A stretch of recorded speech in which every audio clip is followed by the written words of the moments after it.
অন্তর্বর্তী সরকার কোনো দলের নয়, তাই রাজনৈতিক বিষয়ে হস্তক্ষেপ না করার আহ্বান জানিয়েছেন বিএনপির স্থায়ী কমিটির সদস্য গয়েশ্বর চন্দ্র রায়। দুপুরে দলের প্রতিষ্ঠাতা জিয়াউর রহমানের সমাধিতে শ্রদ্ধা নিবেদন শেষে এই আহ্বান জানান তিনি। এদিকে ঢাকা রিপোর্টার্স ইউনিটিতে দলের স্থায়ী কমিটির সদস্য অবসরপ্রাপ্ত মেজর হাফিজউদ্দিন আহমেদ বলেন, ডক্টর মোহাম্মদ ইউনূস রাজনৈতিক ব্যক্তি না হওয়ায় উপদেষ্টাদের অনেকে ৫ আগস্টের চেতনা ধারণ না করেও রাষ্ট্রের দায়িত্বেই নিয়োজিত রয়েছেন। বিস্তারিত আওলাদ বাবলুর প্রতিবেদনে। রোববার জিয়া মঞ্চের ৩১তম প্রতিষ্ঠাবার্ষিকী উপলক্ষে রাজধানীর শেরেবাংলা নগর বিএনপির প্রতিষ্ঠাতা জিয়াউর রহমানের সমাধিতে শ্রদ্ধা নিবেদন করেন দলের নেতাকর্মীরা। পরে সাংবাদিকদের সাথে কথা বলেন স্থায়ী কমিটির সদস্য গয়েশ্বর চন্দ্র রায়।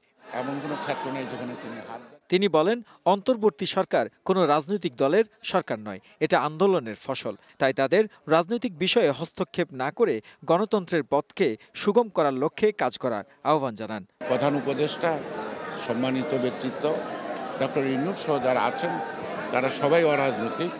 আমরা বিশ্বাস করি যে তারা রাজনীতির ব্যাপারে হস্তক্ষেপ না করে রাজনীতিকে সমৃদ্ধ করা এবং গণতন্ত্রের চলার পথকে সুগম করবে এবং যথাসম্ভব যত শীঘ্র গণতন্ত্রের সূচনার জন্য একটা নির্বাচন দেবে। এদিকে দুপুরে ঢাকা রিপোর্টার্স ইউনিটি মিলনায়তনে এক আলোচনা সভায় প্রধান অতিথি ছিলেন স্থায়ী কমিটির আরেক সদস্য হাফিজউদ্দিন আহমেদ।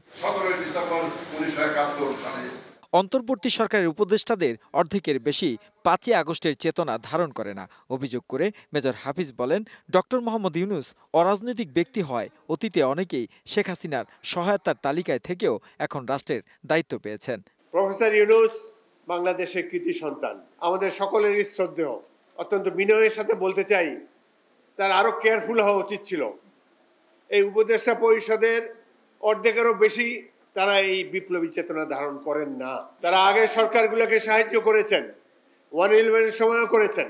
একজন উপদেষ্টা ইউটিউবে দেখলাম কিভাবে প্রশংসা করেছে শেখ হাসিনার।